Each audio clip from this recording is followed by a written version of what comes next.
Hi friends, welcome to a very special Facebook Live session. My name is Dr. Mary Sunderland and I'm the Director of Research and Education at the Foundation Fighting Blindness. And I'm so excited to be here where we've been welcomed by Dr. Choudhry to the Vitreous Retina Macula Specialists of Toronto. So our monthly Facebook Live sessions are usually broadcast from our office. And this is an extra special session because it's the first time that we are going off-site, and I can't think of a better place to kick off this new and exciting portion of our Facebook Live sessions. Welcome, Mary. Welcome, guys. And I also have to start by saying Happy Thanksgiving to all of our American friends, because I did actually live in the US for 10 years. We're here in Toronto today. And I lived there for 14 years, so. So it's a lovely holiday. And so happy Thanksgiving, American friends. Now, we're going to be talking about a lot today. We're going to be talking about the #1 cause of blindness in working age people. Does anybody know what it is? Stay tuned. And we're also going to be answering questions from our online audience about retinitis pigmentosa and Stargardt's disease. But before we get to those questions, I'm just going to introduce Dr. Choudhry and ask him to sort of take us on a little bit of a tour, maybe. So Dr. Choudhry is an internationally recognized vitreoretinal surgeon. He's affiliated with both University of Toronto and Harvard Medical School. That's probably one of the reasons you're in the US. Right. Yes. And he's a leader in retinal imaging and the diagnosis of treatment of rare disorders of the retina and vitreous. So I get your names, right? So before I could go on and on about everything that Dr. Choudhry's done, but I'm going to stop myself because we're here so that we can hear more from Dr. Choudhry. So thanks again for inviting us here today. So if I was a new patient walking in here, what are some of the things that you might do to check out my eyes? Sure, that's a great question. So, one of the things about practicing medicine in today's era is really trying to reduce patient wait times. And I think all of us have been patients in different offices and hospitals, and there's a lot of impetus towards making things faster, leaner, and improving the time that we spend with our doctors rather than with the workup process or the staff that's sort of getting us to the doctor. So in our office, actually, we use an integrated approach. We use some data that came out of Stanford University, which looked at how to integrate things better for a retina clinic. And as a result, let me take you for a little short tour over here. Most of our patients, when they come in, they check in with our front desk, and then they would enter into the world of imaging. And so a lot of what happens in retinal medicine these days now is focuses on looking at the deeper aspects of the eye and trying to do it in a very thorough and efficient and complete way. So in our office, patients come in, they would get their vision tested, okay? And we try to use a ETDRS chart in order to evaluate their vision. We don't use a traditional lane in the routine workup side unless you're in a clinical trial. And they would get their OCT imaging. So for those of you that may not be familiar, OCT imaging uses light energy to get anatomic information about people's retina. So if someone has diabetes, or someone has retinitis pigmentosa, or they have retinal detachment, we get some of that anatomic information very early. And then when appropriate, we get an ultra-wide field image or a very complete image of their eye using one of our machines that's here. So which one of these machines is the OCT machine? Does anybody know? So it would be this guy. It would be this guy in the middle. And we're also able to do some non-invasive blood flow imaging in these eyes with this device also. So really what we're looking at is kind of being in a one-stop shop right off the bat. And many of our patients are seniors, they're not very mobile, so keeping them in a very sort of quick environment to get their testing done and then be ready for the doctor. And that's really what we focus our efforts on, is trying to make things faster, efficient, and focused. So if you took a picture of my eye with this machine, how long would it take for you to actually be able to analyze and take a look at the image? So to capture the image, it can take anywhere between 3 to 5 seconds per eye. And then to analyze the image, obviously the human brain is pretty fast. But relatively quick in sort of evaluating the anatomy, whether there's disease, the stage of the disease, whether it's a blood flow problem or it's a congenital problem. We can do a lot of that very rapidly with the assistance of our technologies. Because I just noticed that there's a screen here, like, would you be able to take a picture and then you see it up on the screen right so, away? so the technician who's taking the image is able to see in real time whether they captured a good quality image, or they need to retake the image, or something's unusual, or reposition the patient. Everything's done pretty much in real time for the technician, and then it's all uploaded to the cloud, which happens nowadays in all aspects of our life. And then as a physician, I'm in the lanes and I'm able to review it with the patient, sort of doing a teaching session on what's going on. That's great. I mean, one of the things that our audience are often really interested in when we visit labs, like how much these machines cost. Can you give us a sense of Sure. So, what the range would be to like? Sure. So I mean, I think the reality is these machines often cost as much as most cars, and to give it some context there without dropping specific numbers. And I think in medicine, we all make an effort to put our best foot forward and try to give patients the best access to the best care. And it really just speaks to where we are in medicine today. Yeah, that's amazing. Well, this is very cool. It's kind of more interesting than the Foundation Fighting Blindness office, I have to say.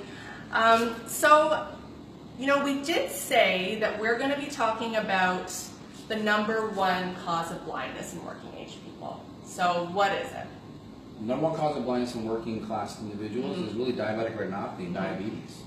And it's actually on the rise and doubling in Canada and growing worldwide every year.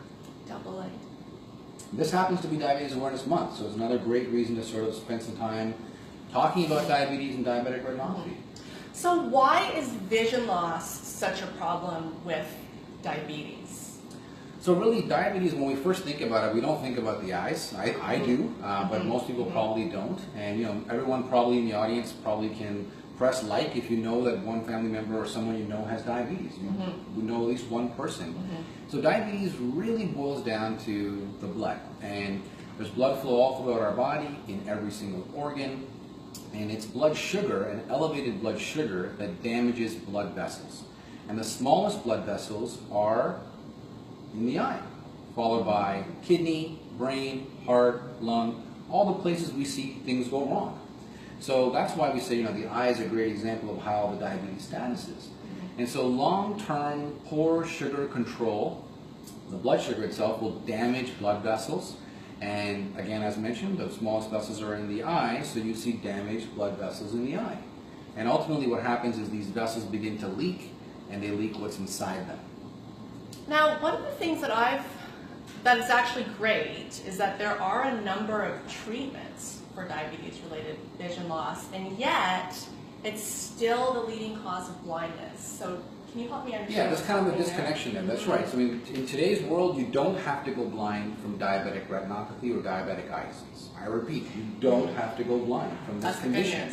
And so really, to answer your question, why is there so much of it still happening? It's because awareness is an issue, and that's why we're doing a session like this, to increase awareness. So getting an eye exam, a dilated eye exam, where you get the linolene drops and doctors look inside the back of your eye to look for diabetes, is really the fundamental way to diagnose it and intervene early enough to prevent vision loss. So that is the key, I think, in early intervention. Early detection and early intervention. Because what I've heard, one of the challenges is that often you catch it too late. Right. Because you don't notice until it's too late. Is that true? That's true. So, a person may have diabetic retinopathy or diabetic eye disease and have no symptoms. They just have a few hemorrhages in the back of the eye, which one of these machines can capture. But until there's actual leakage of blood, fluid, and cholesterol, which is effectively the swelling we call macular edema, a person may not have any actual symptoms. And so, you were saying that you're predicting that it could double moving forward, but from what I'm hearing, that is not inevitable. It's not something that needs to happen, and in fact, there's something that we could do to stop that from happening. Absolutely. And so, this data comes from our Stats Canada and all of our epidemiological data that we collect every year. And yes, it doesn't need to continue that way. This session and other educational venues help to increase awareness to getting eye exams for diabetics and looking into it. So it is the #1 cause of blindness in working age people today, but hopefully that won't be true moving forward. It doesn't have to be. Doesn't have to be. So now I'd like to move to some questions from the audience. We do have a question that came in from Samir, who's asking if there are any new available treatments in the pipeline or something in the pipeline for retinitis pigmentosa, RP. So retinitis pigmentosa is different than diabetes, obviously, as you know, and that condition tends to be more genetic, coming from our DNA, and we inherit it from our parents or other members in our family. And so it works in a different mechanism. And so as far as the vision effects are concerned, it doesn't fall into the category of necessarily a blood flow problem, but more of a degenerative process. And what that means is that you start to lose valuable vision cells over time. So as far as treatments are concerned, we are in the most exciting era for retinal disease. And I said this a few weeks ago at the other FFB event that we were at. It's kind of the best time to have one of these diseases because there's so much going on for the first time ever. And so as far as new treatments are concerned, we're making progress with gene therapy. We just got the first FDA-approved gene therapy for LCA, or Leber's congenital amaurosis, and we've got a new treatment for that. But we're making baby steps in the direction of looking and treating these genetically determined conditions like RP. And so ultimately, there are a number of companies that are working on products to help alter our DNA in a safe way to first prevent the condition from spreading further, and then at the same time potentially try to rehabilitate the retina that's already damaged. So many good things are happening. And would you use these same machines to check out somebody who comes in here with RP? Yes, we would use a lot of the similar machines to do that, in addition to things like contrast sensitivity, looking at their color vision, getting a visual field. I mean, really, vision is a complex thing, and every day we may take it for granted as we walk around and look at our phones. But everything from being able to find your seat in a movie theater, which is the difference between light and dark, picking your clothes, finding color in your clothes, or detecting color, to actually reading letters on a chart. This really makes up a variety of aspects of vision. Now I'm going to move on to a question that came in from Sofo, who is asking just about, are there new treatments in general that you're kind of excited about or you know about and you think our audience would be interested to hear about? Sure. So, I think in addition to a lot of the medicines that we're developing for conditions like macular degeneration, diabetes, vein occlusions, those are much more common than some of the degenerative conditions. I think the whole era of technology is expanding very rapidly. And artificial intelligence is starting to be mixed into somewhat of how we manage and diagnose our conditions in our offices. That's superimposed with the smartphone. And the smartphone really has revolutionized how we function as people. And from an eye care standpoint, those patients right now that have conditions like retinitis pigmentosa and Stargardt's disease, there are newer tools where your smartphone can magnify reading material for you. There are wearable devices that can enhance your vision, enhance your world. And I think all of these really come together in the tapestry of improving people's vision. I was just thinking, do you think we should go around the corner again and check out some of the pictures of eyes that you have? Like, were those pictures taken with? Those were all pictures that were taken here. Let's check it out. Cool. So I'll walk a little ahead of you. So, we like to spend a lot of time at VRM here in Toronto to do clinical trials, do research. We're engaged, we're in academic practice, and basically by putting some of the images up here, obviously it enhances our environment, but it also speaks to the work that we do. So we see various things that are surgical conditions such as macular holes. We see very bad end-stage diabetic retinopathy where the retina is detaching. That's what this is here? That's what that is there. We see sometimes patients with very unique conditions. They have pregnancy and they have sudden onset bleeds that can happen. We see young kids that come in with congenital disorders like astrocytic hamartomas. So complex, kind of not familiar conditions. But we make an effort to make sure that we're taking everything obviously very seriously and making sure we move the needle forward in terms of research and academic medicine. They're also beautiful photos. We have a really good team. I mean, we spend a lot of time with our patients to make sure we don't tire them out, and we use their time wisely, whether it's spending time with me or spending time helping to move the field of medicine forward. I have another question that's coming in from Martina, who was wondering if you know anything about Stargardt's disease, if you know that if there will be a treatment for Stargardt's disease, if you can comment on that. So, as I mentioned earlier, so Stargardt's disease, for those that are just hearing that term for the first time, involves the buildup of some of the garbage material that is within the retina. So every day our vision cells turn over, much like we take our trash to the curb. And in Stargardt's disease, what ends up happening is some of the metabolites of usual visual cycle of turning over vision cells builds up.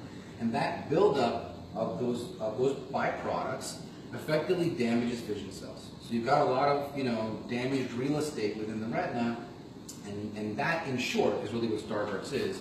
And treatments like gene therapy and stem cells are all being looked at for conditions like this. There isn't any FDA or Health Canada approved treatment for these conditions quite yet.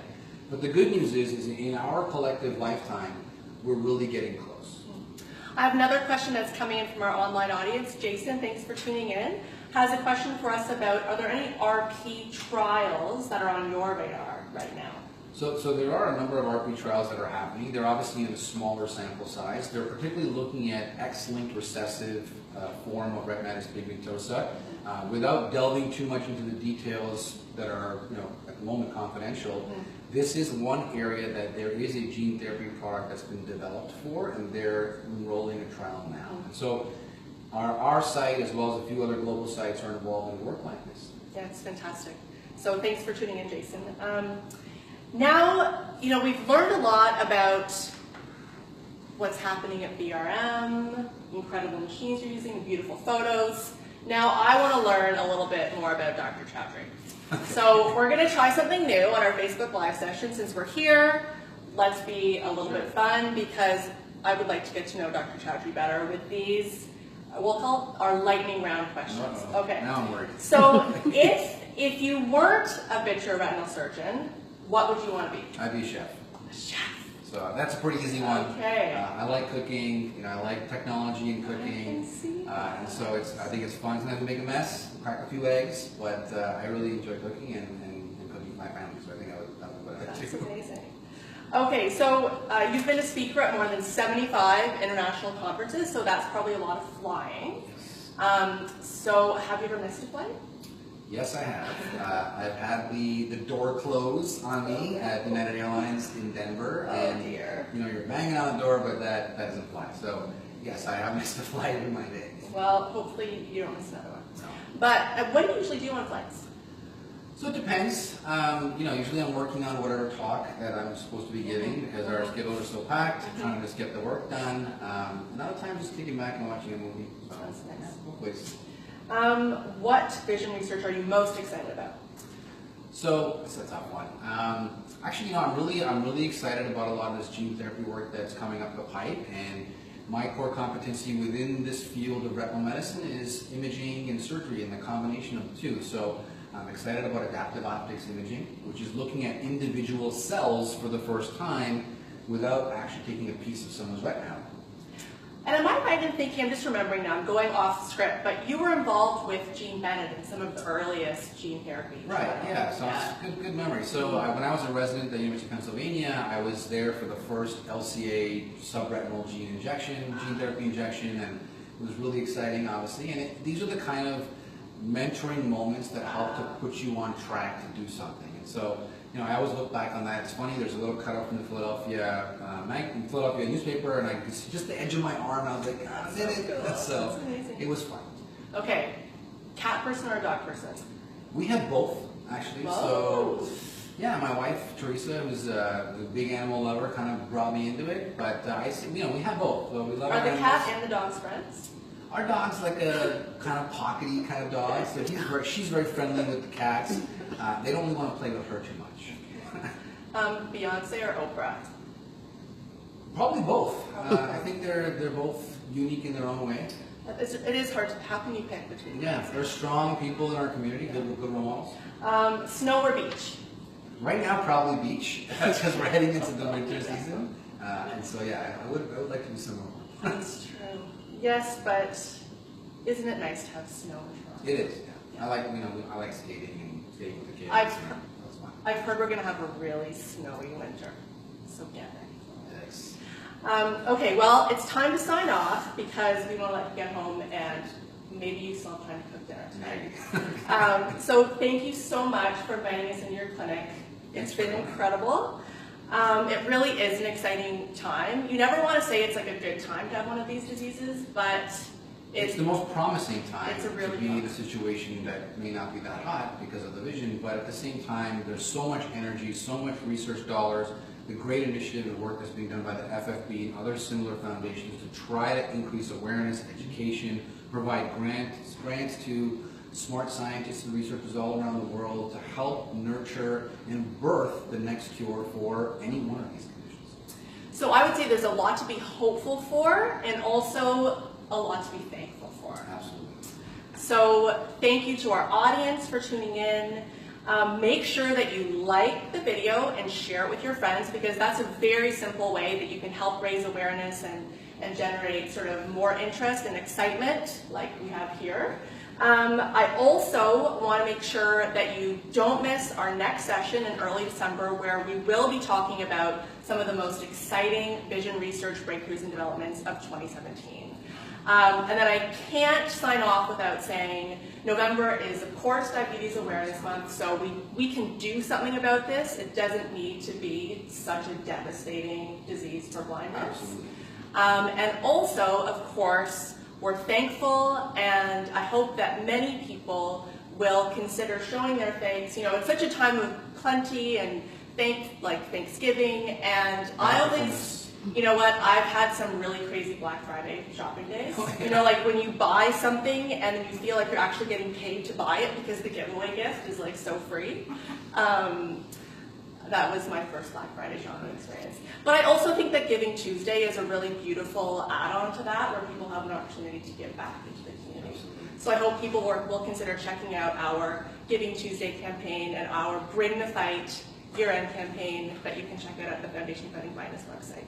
So thank you so much. Thank you. This was great. Thanks for coming. Thanks for spending some time with us. Bye-bye, friends.